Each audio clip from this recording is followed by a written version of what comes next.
Sir नमस्कार। नमस्कार sir. Sir क्या नाम है आपका? नंद किशोर कश्यप। नंद किशोर जी, कहाँ से आए हैं आप? ग्राम सलेमपुर, जिला मैनपुरी, उत्तर प्रदेश से। सर संत रामपाल जी महाराज जी से नाम दीक्षा लेने से पहले आप क्या भक्ति साधना करते थे? परम पूजनीय परमात्मा स्वरूप संत रामपाल जी महाराज की शरण में आने से पहले मैं शिव जी का उपासक था। शिव जी को इष्ट रूप में मानकर मैं भक्ति करता था। मैं शिव जी के लिए सवेरे 4 बजे उठता था, नहाता था और धूप अगरबत्ती लगाकर मैं सबसे पहले शिव तांडव स्तोत्र जो रावणकृत है उसको पढ़ता था, जो इस तरह है। जटाह कटा सभ्रम ब्रह्मन लिंप निर्झरी विलोल वीच वल्लरी विराजमान मूर्ध्वन। अगर मैं पूरा श्लोक पढ़ूंगा, स्तोत्र पढ़ूंगा तो बहुत टाइम लगेगा। तो ये शिव तांडव स्तोत्र पढ़ता था, शिव पंचाक्षरी स्तोत्र पढ़ता था और जो तुलसीकृत शिव स्तोत्र है उसको भी पढ़ता था। और जब तक मैं इन सबको कम से कम 1 घंटे में इन सबको इन मंत्रों से शिव जी को मनाता था और तब तक मैं पानी नहीं पीता था। और मैं जागरण भी करता था, जवाबी कंपटीशन भी लड़ता था और रामलीला भी खेलता था। मैंने व्रत भी किए, शिव जी का जो शिव तिरस होती है वो भी उपास किया। नवरात्रों में जो माता दुर्गा है उनका भी जागरण करते थे, उपास भी करते थे और गणेश जी का भी ध्यान करते थे। इन सभी की पूजा करते थे मैं। सर आप इतनी सारी पूजाएं करते थे, आप शिव के बड़े भगत थे, आप भागवत कथा भी करते थे, आप खुद एक कथावाचक थे, आप लोगों को समझाते थे, तो फिर आपको संत रामपाल जी महाराज जी से नाम दीक्षा लेने की क्या जरूरत आन पड़ी? मैं यज्ञाचार्य था और यज्ञ करवाता था, हवन यज्ञ करवाता था, कलश पूजन करवाता था, सर्वभद्र पूजन करवाता था, नवग्रह पूजन करवाता था और आहुतियाँ लगवाता था।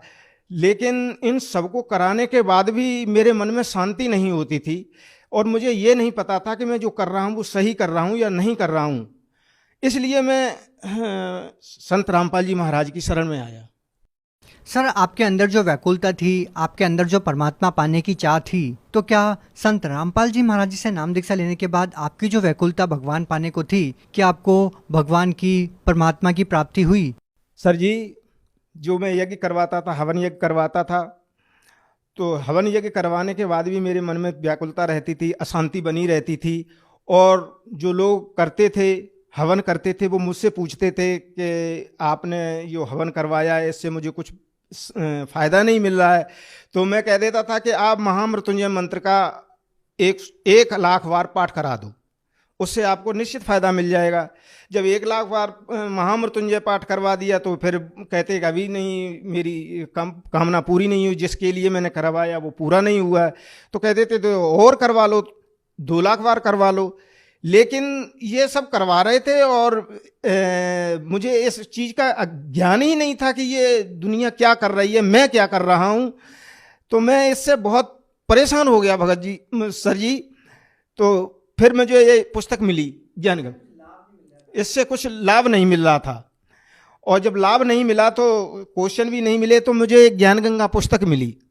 सर जी, मैंने जब पुस्तक पढ़ी तो मुझे पता चला कि जो शिव जी हैं, जो शिव जी की मैं साधना करता था, नवरात्रि दुर्गा करता था, इनसे तो कोई फ़ायदा होने वाला ही नहीं था। मैं सवेरे उठकर शिव तांडव स्तोत्र करता था, शिव पंचाक्षरी मंत्र का स्तोत्र करता था, तुलसीकृत स्तोत्र का पाठ करता था, गला सूख जाता था, पानी तब पीते थे जब इन सबका स्तोत्रों का अध्ययन कर लेते थे, इनको पाठन पठन कर लेते थे, उसके बाद पानी पीता था। लेकिन बाद में पता चला कि जो शिव हैं, जिनको मैं इष्ट रूप में मान रहा हूँ, मैं पूर्ण परमात्मा के रूप में पूज रहा हूँ, वो तो पूर्ण परमात्मा है ही नहीं। पूर्ण परमात्मा तो कोई और है। ये जब मैंने उस पुस्तक में पढ़ा तो भगत जी, सर जी, मेरी आंखों से आंसू बहने लगे। मैं रोने लगा कि हे परमात्मा, मैं कहाँ खोज रहा था आपको और आप कहाँ मिले आकर। हे परमात्मा, मुझ पर दया करो, मुझे भी अपनी शरण में लो परमात्मा। फिर मैंने उस ज्ञान गंगा के आधार पर बरवाला आकर संत रामपाल जी महाराज जी से नाम दीक्षा ली और नाम दीक्षा लेकर उनकी भक्ति की मैंने। सर, जब आपने संत रामपाल जी महाराज से नाम दीक्षा ली तो जो लाभ आप पहले चाहते थे, जिन चीजों की पहले आपको तलाश थी, क्या संत रामपाल जी महाराज से नाम दीक्षा लेने के बाद, उनके द्वारा दी गई सद्भक्ति को करने के बाद क्या आपको कोई लाभ मिला? संत रामपाल जी महाराज जी से नाम दीक्षा लेने के बाद मुझे ये पता चला, पहला लाभ तो ये मिला कि जिसके लिए मैं सवेरे 4 बजे उठकर नहाता था, हवन करवाता था, पूजा यज्ञ करवाता था, और फिर भी वो साधना नहीं, वो परमात्मा नहीं मिला, और जिनके लिए मैं भटक रहा था, तड़फ रहा था, वो परमात्मा मुझे संत रामपाल जी महाराज के रूप में मिल गई, और मेरी सारी जितनी भी तमन्ना, जितनी भी इच्छाएं थी, वो सारी की सारी शांत हो गई। इससे बड़ा लाभ, आध्यात्मिक लाभ और कोई नहीं हो सकता। जो जन्म जन्मांतरों की मेरी जो पुण्य पुंज थे, वो परमात्मा को पाने के बाद मेरे पूरे हुए। जैसे भौतिक में बता रहा हूँ आपको कि मेरे 2 बेटे, 1 बेटी एक बार शादी में जा रही थे, पुल के ऊपर से नीचे बैन गाड़ी में बैठे हुए तो उतर रहे थे, उधर से एक बस आ रही थी, तभी एक मोटरसाइकिल वाला उन दोनों के बीच से होकर निकला, जिससे वो मारुति वैन डिसबैलेंस हो गई और कम से कम 8-10 फुट नीचे गहरे गड्ढे में गिरी जाकर। तो मैं परमात्मा संत रामपाल जी महाराज की शरण में था, इसलिए मेरे बच्चों का कुछ नहीं बिगड़ा, क्योंकि परमात्मा कहते हैं कि जो भक्त, जो परिवार मेरे से नाम दीक्षा लेगा और भक्ति मर्यादा में रहते हुए भी जो भक्ति करेगा, उसके बच्चों का कुछ बाल बांका नहीं हो सकता, कुछ भी नहीं बिगड़ेगा। वो परमात्मा का जो वाणी है वो उस समय मेरे सामने बिल्कुल सिद्ध हुई, और वो मेरे बच्चे दोनों बच गई। और फिर अभी पिछली साल की बात है, मेरा बेटा नोएडा में रेलवे की टिकट बुक करा के आ रहा था, बाइक से 40-50 की स्पीड पर बाइक थी, और जो डिवाइडर बीच में होता है, डिवाइडर से एक ट्रैक्टर निकला, वो एकदम निकला, जो झाड़ियाँ थी डिवाइडर के बीच में झाड़ियाँ होती, उससे दिखाई नहीं दिया, और वो आकर गाड़ी सीधी उस वो ट्रैक्टर में एक्सीडेंट हो गया उससे, जिससे उस मोटरसाइकिल भी टूट गई, और जो हेलमेट था वो टूट गया पूरी तरह से।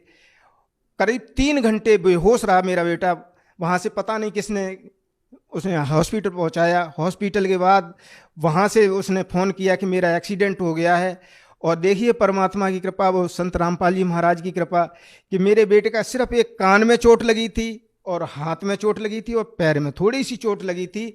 कोई ऐसी विशेष चोट नहीं आई थी जिससे कोई हताहत होता या ज़्यादा पैसे खर्च होते। मेरे परमात्मा स्वरूप संत रामपाल जी महाराज ने वहाँ भी मेरे बेटे की रक्षा की। और तीसरा लाभ मैं बता रहा हूँ कि मुझे हर मार्च अप्रैल के महीने में बहुत भयंकर दस्त होते थे, और बुखार आता था। बुखार इतनी तेज़ी से आता था कि मेरा माइंड था वो डिसबैलेंस हो जाता था। मैं आव बाव बकने लगता था, अनाप शनाप बकने लगता था, जिससे मेरे घर में बहुत लोग परेशान हो जाते थे, रोने लगते थे सब लोग, इतनी मेरी हालत ख़राब हो जाती थी। और ये हर साल होता था मार्च और अप्रैल के महीने में। और जब से मैंने संत रामपाल जी महाराज की शरण में आया, जब से गुरु दीक्षा ली, जब से भक्ति साधना की, तब से वो आज दिन तक मुझे न तो बुखार आया न मुझे दस्त लगी। ये मेरा तीसरा लाभ हुआ। और ऐसे एक बार मैं मगहर जा रहा था, तो मेरे पास केवल 1000 रुपये थे, और किराया बन रहा था 1100 रुपये बन रही थी। तो मेरे दामाद मेरे साथ में था, तो मैंने उनको 1000 रुपये दे दिए कि लो ये पैसे किराए में दे देना, जितने कम पड़े वो आप पहुँचा देना। तो जबकि मैं अच्छी तरह से गिन के ले गया था, वो 1000 ही रुपये थे मेरे पास। अब इतने भी पैसे नहीं थे कि जो कुछ भी खा पी भी लेता, जैसे रास्ते में खर्चे की इच्छा चलती है, तो कोई पैसा नहीं बचा था। मैंने कहा परमात्मा आप ही देखेंगे। तो जब उन्होंने वो पैसे दिए, तो वहाँ पर वो 1500 रुपये निकले, 1000 नहीं बल्कि 1500 रुपये। किराया भी पूरा हो गया, और 400 रुपये मेरे पास भी बच गए। ये चमत्कार मेरे साथ गुरुजी ने जब मैं घर जा रहा था तब मेरे साथ किया। ऐसे ऐसे चमत्कार तो बहुत किए परमात्मा ने, कहाँ तक गिनाऊं। छोटे मोटे तो चमत्कार हर दिन होते रहते हैं। सर, जैसा कि आपने बताया कि पहले आप भागवत कथा भी करते थे, आप यज्ञ भी करवाते थे, और सर हम आज के समय में देखते हैं कि आज अनेकों भागवत कथा करने वाले होते हैं, अनेकों धर्म यज्ञ करवाने वाले होते हैं। आप भी एक कथावाचक रहे हैं, तो जो लोग अभी भी इन चीज़ों में विश्वास करते हैं या फिर जो लोग आज भी आपकी तरह कथावाचन करते हैं, उन लोगों को आप क्या कहना चाहते हैं? सर जी, मैं उन लोगों को यही कहना चाहूँगा कि ये मानुष जन्म बहुत दुर्लभ है। परमात्मा कहते हैं कि मानुष जन्म दुर्लभ है, मिले न बारंबार, तरवर से पत्ता टूट पड़े फिर बौर न लगता डार। आज जो लोग मान बढ़ाई और यश के चक्कर में, पैसों के चक्कर में इन चीज़ों से लगे हुए हैं, ये उनका एक अज्ञान है। वो अज्ञान में इन चीज़ों से लगे, उन्हें इस चीज़ की जानकारी नहीं है कि जो मैं काम कर रहा हूँ वो एक अज्ञान है और बहुत ही पाप है। किसी को रास्ता बताना, गलत रास्ता बताना एक महापाप होता है। और जितने भी यज्ञाचार्य हैं, यज्ञ कर रहे हैं या जो भागवत कर रहे हैं, वो सभी अपने भक्तों को गलत दिशा दे रहे हैं, ये महापाप के भागी बन रहे हैं। तो मैं उनसे अनुरोध करना चाहूँगा, उनसे विनय करना चाहूँगा कि आप अपने शास्त्रों को, अपने धर्म ग्रंथों को दोबारा पढ़ें और संत रामपाल जी महाराज की लिखी पुस्तक है जो ज्ञान गंगा है, उसको पढ़ें और अपने धर्म शास्त्रों से मिलाएं कि देखो वो परमात्मा कौन है, वो मार्ग कौन है जो हमारा यथार्थ भक्ति मार्ग है। और उस भक्ति मार्ग पर चलकर अपना भी कल्याण कराएं और जो आपसे जुड़े हुए हैं भगत, उनका भी कल्याण कराएं। सर, हिंदुस्तान को संतों की भूमि कहा जाता है। यहाँ पर लाखों करोड़ों धर्मगुरु हैं, संत है, महंत है। आप खुद एक कथावाचक रहे हैं, तो हम आपसे ये जानना चाहेंगे कि आपने अन्य धर्मगुरुओं के सत्संग भी सुने होंगे, उनकी कथाएं भी सुनी होगी, और अब आपने संत रामपाल जी महाराज जी के सत्संग प्रवचन भी सुने हैं। तो हम आपसे ये जानना चाहेंगे कि आपको अन्य संतों में व संत रामपाल जी महाराज जी में क्या भिन्नता नजर आई? सर जी, जो ये संत हैं, जो कथावाचक हैं और संत हैं, ये वेद विरुद्ध ज्ञान समझा रहे। संत रामपाल जी महाराज वो सभी धर्म ग्रंथों से प्रमाणित करके ज्ञान बताते हैं। वो अन्य संतों की तरह मीठी मीठी बातें नहीं बनाते हैं, न ढोल मजीरा बजवाते हैं, और जो भी ज्ञान है वो वेदों और शास्त्रों के साथ दिखाते हैं। यही अंतर हमारे गुरुजी में और अन्य संतों में है। सर, जैसा कि आपने बताया कि पहले आप खुद एक कथावाचक रहे हैं, तो हम आपसे ये जानना चाहेंगे कि जो लोग आज भी आपकी तरह कथावाचन करते हैं, तो उन लोगों को आप क्या कहना चाहेंगे, क्या संदेश देना चाहेंगे? मैं उन कथावाचकों को ये कहना चाहूँगा कि जो आप कथा भागवत कर रहे हैं, मैं भी आपकी तरह से कथा भागवत करता था, लेकिन कथा भागवतों में मैं दूसरों को भी फंसाता था और खुद भी फंसा हुआ था, ज्ञानवश फंसा हुआ था। और इसके करने से न तो आपको लाभ होगा न मुझे ही लाभ हुआ है। मैं आप लोगों से विनती करना चाहूँगा कि आप संत रामपाल जी महाराज की ज्ञान गंगा पुस्तक को पढ़ें और उनसे मिलान कराएं कि जो प्रवचन दे रहे हैं, जो हम कथा कह रहे हैं, वो क्या शास्त्र सम्मत है। और यदि सम्मत नहीं है, शास्त्रों के अनुकूल नहीं है, तो कृपया करके मेरा उनसे करबद्ध निवेदन है कि आप इस काम को छोड़ दें और संत रामपाल जी महाराज की जो पुस्तक है उसको पढ़कर यहाँ आकर उनसे नाम दीक्षा लेकर अपना भी कल्याण कराएं और अपने जो श्रोता हैं उनका भी कल्याण करवाएं। सर, अगर कोई व्यक्ति संत रामपाल जी महाराज से नाम दीक्षा लेना चाहेगा, तो वो उनसे नाम दीक्षा कैसे प्राप्त कर सकता है? सर जी, आज संत रामपाल जी महाराज जी से नाम दीक्षा लेना बहुत ही आसान हो गया है। आप किसी यूट्यूब पर या फेसबुक पर या ट्विटर पर के प्लेटफॉर्म पर जाकर संत रामपाल जी महाराज डालें तो संत रामपाल जी महाराज जी के सत्संग की वीडियो आ जाएगी वहाँ पर, और उस वीडियो में नीचे पट्टी चल रही होती है, जिन नंबरों पर आप फ़ोन करके अपने जो नज़दीकी नामदान सेंटर है उसका पता कर ले और वहाँ से जाकर आप नाम दीक्षा ले सकते हैं। जी, बहुत बहुत धन्यवाद। सत साहिब।